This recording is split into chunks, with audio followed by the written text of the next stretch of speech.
Nagsimula ang pelikula sa isang babaeng nagngangalang Jennifer, na dating US military operative, isang sundalong bihasa sa paggamit ng sniper. Ang kanyang amo na si Adrian Lovell, ay napansin ang kanyang talento at nais siya nitong makatrabaho. Gayunpaman, lumalabas na si Adrian ay isang tusong tao, na sangkot sa pagbebenta ng mga armas sa mga kaaway. Tumanggi si Jennifer na magtrabaho kasama niya, na naging dahilan para ilipat ang kanyang duty sa pagbabantay ng base. Doon, natuklasan niya na ang kasosyo ni Adrian na si Hector Alvarez ay nagnanakaw ng mga armas mula sa base. Nang makita ito, nagpasya si Jennifer na sumali sa misyon upang kumita ng dagdag na pera para sa kanyang pagreretiro at nagkaroon ng relasyon sa dalawang lalaki. Gayunpaman, natuklasan ni Jennifer na sina Adrian at Hector ay hindi lamang sangkot sa iligal na kalakalan ng armas, ngunit pati na rin sa human trafficking. Dahil sa kanilang karumal-dumal na gawain, nagpasya si Jennifer na kumilos at isumbong ang kanilang mga krimen. Sa gitna ng mga nakakabagabag na revelasyong ito, natagpuan ni Jennifer ang kanyang sarili na nagdadalang tae. Ang matalik niyang kaibigan na si William, na nagkataong isang FBI agent, ay nakipag-ugnayan sa kanya at hiningi ang kanyang tulong sa paglalantad sa ilegal na kalakalan ng armas na isinagawa ng kanyang dating mga kasamahan. Alam ni Jennifer na nasa panganib siya at binalaan ang mga FBI agent na kumilos ng mabilis dahil nakatitiyak siyang alam na ni Adrian ang kanilang kinaroroonan. Gayunpaman, ang kanyang mga babala ay tinugunan lamang ng pag-aalinlangan ng mga ahente. Gaya ng inaasahan, naglunsad si Adrian ng biglaang pag-atake sa kanilang lokasyon na nagresulta sa pagkakabaril ni William. Bilang isang mabuting kaibigan, iniligtas ni Jennifer si William sa pamamagitan ng paggamot sa kanyang sugat. Nang ma-realize na na-corner na siya, sumilong si Jennifer sa banyo at gumawa ng bomba gamit ang sabon at kandila. Hindi nagtagal, nahanap ni Adrian ang kanyang lokasyon na nag-udyok kay Jennifer na barilin ang kanyang kamay. Bilang tugon, sinubukan siyang saktan ni Adrian, ngunit bago pa man siya tuluyang mapatay ng lalaki, biglang sumabog ang bomba. Sa kabutihang palad, nagawang mailigtas ng FBI si Jennifer at himalang na ipanganak ng ligtas ang kanyang sanggol na babae. Kasunod ng pagsabog, ang FBI, na natatakot para sa kaligtasan ng anak ni Jennifer, ay tumangging hayaan siyang makita ang bagong silang na sanggol. Ang walang humpay na pagtugis ni Adrian at Hector ay labis na nagpapagulo sa mga bagay-bagay. Nagpasya ang FBI na si William, ang agent na nakaligtas sa naunang pag-atake, ang siyang mag-aalaga sa anak ni Jennifer upang matiyak ang kanyang kaligtasan. Upang maprotektahan ang kanyang anak, sumang-ayon si Jennifer na lumayo, sa kabila ng kanyang matinding pagnanais na makasama ang kanyang anak. Ipinaalam sa kanya ng FBI na ang bangkay ni Adrian ay hindi natagpuan sa pinangyarihan ng krimen at iginiit na isa pa rin siyang malaking banta. Dahil wala ng ibang pagpipilian, nag-iwan siya ng makapagdamdaming mensahe para kay William at hiniling na panatilihin siyang updated sa mga nangyayari sa kanyang anak. Hindi nagtagal, nagpaalam na siya sa kanyang anak at tiningnan ang sanggol sa huling pagkakataon bago nagsimula sa isang paglalakbay upang protektahan ang kanyang pamilya. Nag-iisa at isolated, nakahanap siya ng kanlungan sa Alaska, kasama ang isang dating kaibigan na nagngangalang John. Upang maiwasang makaakit ng atensyon, nagpasya silang magpanggap na hindi alam ang kanilang nakaraang koneksyon. Doon, mag-isa lang siyang nakatira sa isang bahay na matatagpuan sa gitna ng nagyayelong kagubatan. Makalipas ang 12 taon, hinasa niya ang kanyang survival skills at umasa sa kanyang kadalubhasaan bilang isang bihasang sniper upang makakuha ng pagkain. Bawat taon, pinapadalhan siya ni John ng mga update sa anyo ng mga liham na naglalaman ng mga larawan ng kanyang lumalaking anak na babae na ngayon ay may pangalan ng Zoe. Ngunit sa pagkakataong ito, ang isa sa mga liham ay hindi naglalaman ng larawan at sa halip ay binanggit lang nito ang isang lokasyon. Kalaunan, na-realize ni Jennifer na alam na ni Hector ang tunay na pagkakakilanlan ni Zoe. Napagtanto ni Jennifer na kailangan niyang makialam upang mailigtas ang kanyang anak bago pa siya mahulog sa mga kamay ni Hector. Dahil alam niyang madaling makukuha ang kanyang anak na babae, pinuntahan niya ang itinalagang lokasyon kung saan naghihintay si William. Ipinaalam sa kanya ni William na nahuli ng FBI ang mga tauhan ni Hector na sangkot sa weapon smuggling at natuklasan nila ang larawan ni Zoe sa panahon ng operasyon. Nang makarating, maingat na sinubaybayan ni Jennifer ang sitwasyon at nakita niya si Zoe mula sa malayo, na ngayon ay namumuhay ng masaya kasama ang kanyang bago at mapagmahal na pamilya. Kinabukasan, patuloy niyang sinubaybayan si Zoe mula sa malayo. Hindi nagtagal, isang kahina-hinalang van ang kumuha sa kanyang atensyon na nagpapakitang balak dukutin ng mga tauhan ni Hector si Zoe. Mahusay na pinigilan ni Jennifer ang isa sa mga kidnapper, ngunit sa gitna ng kaguluhan, nagawa pa rin nilang makuha si Zoe at nalantad din ang lokasyon ni Jennifer. Habang hinahanap siya ng mga tauhan ni Hector, sinubukan niyang magtago sa ilalim ng mga sasakyan. Ilang sandali pa, nagawa niyang mapatumba ang isa sa mga tauhan ni Hector, ngunit na-corner siya ng mga pulis. Sa isang matapang na pagtakas, tumalon siya mula sa gusali at iniligtas ni William. Kinagabihan, si William at iba pang mga FBI agent ay nagpulong sa bahay ng pamilya ni Zoe upang i-strategize ang paghahanap sa kanya. Ito ang unang pagkakataon na nakita ni Jennifer ang silid ng kanyang anak. Nang matrace ang kinaroroonan ng mga kidnapper sa Cuba, sina Jennifer at William ay nagsimula na sa isang misyon. Pagkarating doon, matagumpay nilang natukoy ang kidnapper na nagngangalang Gonzales. Nang ligtas na ang sitwasyon, kinumpronta ni Jennifer si Gonzales at humingi ng impormasyon tungkol sa lokasyon ng kanyang anak. Sa kasamaang palad, napatunayang mailap si Gonzales at nagawa niyang makatakas. Dahil dito, wala nang naging ibang choice si Jennifer kundi ang habulin siya. Sa tulong ni William, nagawa niyang makorner si Gonzales at sa huli ay napigilan siya sa pamamagitan ng pagbangga sa kanya.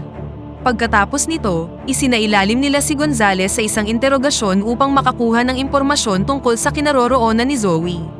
Gamit ang bagong nakuhang impormasyon, siya at si William ay nagmamadaling pumunta sa lokasyon ni Zoe upang iligtas siya.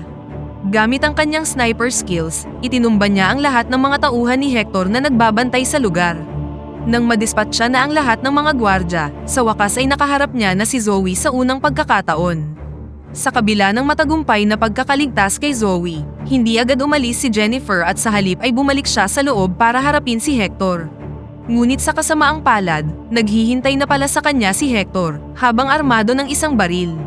Sa sandaling madistract si Hector, sinamantala niya ang pagkakataon at walang awa siyang sinaksak hanggang sa mawalan na siya ng kakayahang makatayo. Bukod dito, sinunog niya ang base ni Hector bilang pagwawakas sa bantang idinulot niya. Ngayong ligtas na si Zoe, plano na siyang ibalik ni William sa kanyang adoptive family, habang si Jennifer naman ay naghahanda ng bumalik sa Alaska. Gayunpaman, si Zoe, na nakaramdam ng mas malalim na koneksyon, ay narealize na si Jennifer ang kanyang tunay na ina at naghanap ng mga kasagutan. Gayunpaman, nanatiling tahimik si Jennifer at itinanggi na siya ang biological mother ni Zoe. Kalaunan, nagpaalam na si Jennifer kay William. Habang nasa sasakyan, humingi si Zoe ng mga sagot mula kay William tungkol sa tunay na pagkakakilanlan ni Jennifer, ngunit hindi siya nasiyahan sa mga nakuhang sagot. Sa kasamaang palad, ang kanilang paglalakbay pauwi ay nauwi sa isang disgrasya, nang si Adrian, na inakalang patay na sa naganap na pagsabog, ay muling nagpakita at nag-orchestrate ng isang napakabilis na banggaan sa sasakyan ni William. Dito naging maliwanag na buhay pa si Adrian at plano niyang gamitin si Zoe bilang pain para akitin si Jennifer. Ilang sandali pa, dumating si Jennifer at pinigilan ng mga tulisan na kunin ang kanyang anak. Nang makaharap si Adrian at kanyang mga tauhan, nakita niya ang kanyang sarili na napapaligiran at mag-isa. Tinangka ni Adrian na patayin si William, kaya pinasabog ni Jennifer ang isang sirang sasakyan na lumikha ng kaguluhan at nagbigay sa kanya ng pagkakataong makatakas kasama si Zoe. Matapos ang isang nakakapangilabot na engkwentro, nagpa siya silang sumilong sa isang diner upang muling mag-regroup. Kasunod nito, si Zoe, na curious sa mga magulong kaganapan, ay humingi kay Jennifer para sa isang paliwanag. Gayunpaman, nag-alangan siya nang ma-realize na napakabata pa ni Zoe upang maunawaan kung gaano kakomplikado ang nakaraan ng kanyang ina. Upang panatilihing ligtas si Zoe, bumili siya ng isang second-hand na sasakyan at planong dalhin siya sa Alaska kapag ligtas na ang sitwasyon. Nakipag-ugnayan siya sa adoptive mother ni Zoe, at ipinaalam sa kanya na hindi pa makakauwi si Zoe sa ngayon. Sa sumunod na eksena, nakarating na sila sa gitna ng kagubatan ng Alaska at doon muna pansamantalang nanirahan. Tinuruan ni Jennifer si Zoe kung paano mabuhay sa gubat, kabilang na dito ang kung paano manghuli ng hayop. Dahil sa bagong buhay sa kagubatan ng Alaska, nahihirapan si Zoe sa katotohanan ng kailangan nilang mangaso para magkaroon ng pagkain. Tumanggi siyang kainin ng hayop na pinatay ni Jennifer at nagpahayag ng pakikiramay sa kawawang hayop. Bilang tugon, ipinaliwanag ni Jennifer ang malupit na katotohanan na ang survival ay kadalasang nangangailangan ng karahasan at ang pagkonsumo ng hayop ay isang pangangailangan para mabuhay. Kinabukasan, ginampanan ni Jennifer ang tungkulin bilang isang instruktor, kung saan tinuruan niya si Zoe na bumaril gamit ang rifle, at tinuruan din siya kung paano magmaneho para sa panahon ng emergency. Pagkatapos ng sesyon ng pagsasanay, inilabas ni Zoe ang kanyang pagkadismaya sa pamamagitan ng pagtutok ng rifle kay Jennifer at hiniling na iuwi na siya. Gayunpaman, madali siyang dinisarmahan ni Jennifer, na ikinagalit ni Zoe dahil sa limitadong pamumuhay na nakatuon lang kung paano makasurvive. Dahil salamat sa kanilang relasyon, sinubukan ni Jennifer na isali si Zoe sa mga isinasagawa niyang safety measure. Inatasan niya si Zoe na magtanim ng mga mine sa paligid ng kagubatan para sa proteksyon at hinikayat siyang patuloy na pagbutihin pa ang kanyang shooting skills. Unti-unti, nagsimulang gumanda ang kanilang pagsasama at ipinagkatiwala ni Jennifer kay Zoe ang isang baril upang maprotektahan niya ang sarili kung sakali mang magkaroon ng panibagong pagtatangka ng pagkidnap. Sa sumunod na araw, nakita ni Jennifer na nawawala si Zoe. Pagkatapos ng malawakang paghahanap, nakita niya si Zoe na nakikipaglaro sa mga anak ng lobo. Gayunpaman, nagkaroon ng problema nang ang isa sa mga lobo ay kinagat ang kamay ni Zoe, na nag-udyok kay Jennifer na dalhin kaagad ang anak sa pinakamalapit na klinik. Sa panahon ng paggamot kay Zoe, hindi sinasadyang naibunyag ni Jennifer ang kanyang tunay na pangalan, na tiyak na magdudulot ng malaking panganib ngayong maaari nang mahanap ni Adrian ang kanilang lokasyon. Upang protektahan si Zoe mula sa potensyal na panganib, gumawa si Jennifer ng isang mahirap na desisyon at iniwan siya sa pangangalaga ni John, ang pinagkakatiwalaang kaibigan mula sa military service. Ipinagkatiwala niya kay John ang isang liham para kay Zoe, isang revelasyon ng kanyang tunay na pagkakakilanlan bilang kanyang biological mother. Samantala, si Adrian, na walang humpay sa kanyang pagtugis, ay dumating sa Alaska kasama ang kanyang mga tauhan, at ipinaalam ni John kay Jennifer ang paparating na banta. Habang naghahanda si John para sa kanilang pag-alis papunta sa timog, natuklasan ni Zoe ang liham, at nalaman ang katotohanan tungkol sa kanyang tunay na magulang. Desperado siyang iligtas ang kanyang ina, kaya palihim niyang kinuha ang sasakyan ni John at nagtungo sa bahay ni Jennifer. Samantala, ang mga tauhan ni Adrian ay naglunsad ng isang pag-atake sa lokasyon ni Jennifer, ngunit nagawa niyang mapatumba ang ilan sa kanila. Sa gitna ng kaguluhan, na-intercept ni Jennifer ang komunikasyon sa radyo ni Adrian, at natuklasang nakita nila si Zoe, na patungo sa kanilang lokasyon. Nang walang sinasayang na oras, nagmamadali si Jennifer upang iligtas si Zoe, na sa kasamaang palad ay nabangga ang kanyang sasakyan sa isang puno. Iniligtas ng ina ang kanyang anak at sumilong sila sa taas ng isang puno upang masubaybayan ang mga galaw ng kalaban. Habang nanonood si Zoe, madiskarteng hinarap ni Jennifer ang mga tulisan. Gayunpaman, nabaliktad ang sitwasyon ng isang laser ang tumutok sa ulo ni Zoe at inutos ni Adrian ang agarang pagsuko ni Jennifer. Nang makitang nahaharap sa banta ang buhay ng kanyang anak, sumunod si Jennifer at hinarap si Adrian sa isang malupit na suntukan. Sa isang nakakagulat na twist, ginamit ni Zoe ang rifle at umasinta mula sa puno, at binaril sina Zoe at Adrian gamit ang isang air rifle, na naging sanhi ng pagbagsak nilang dalawa. Sa kabila ng malubhang pinsala, inipon ni Jennifer ang kanyang lakas upang gamutin ang sarili. Ilang sandali pa, naharap siya sa isa pang mapaghamong komprontasyon kay Adrian, na ngayon ay bihag na si Zoe.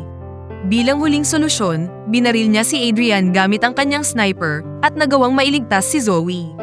Makalipas ang ilang araw, kahit ayaw ni Zoe na mapalayo sa kanyang tunay na ina, ginawa ni Jennifer ang masakit na desisyon na ibalik si Zoe sa kanyang adoptive family para sa kanyang kaligtasan. Kahit hiwalay na sila, patuloy pa ring binabantayan ni Jennifer si Zoe mula sa malayo, at dito na nagtatapos ang pelikula. Pakipindot naman ang like button kung nagustuhan mo ang pelikula, at kung hindi naman, pindutin mo ng 2 beses ang dislike button para lang makasiguro.